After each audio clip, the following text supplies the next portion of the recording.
Na-diagnose yung 5-year-old niya ng nephrotic syndrome. Nawawala pa ba yun?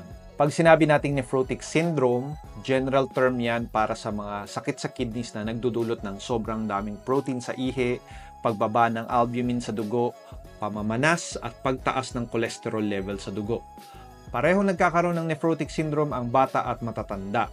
Sa mga bata, pinaka-common na uri ng nephrotic syndrome ay ang minimal change disease o MCD. Most likely, mga batang edad 2 to 7 years old ang maapektuhan nito.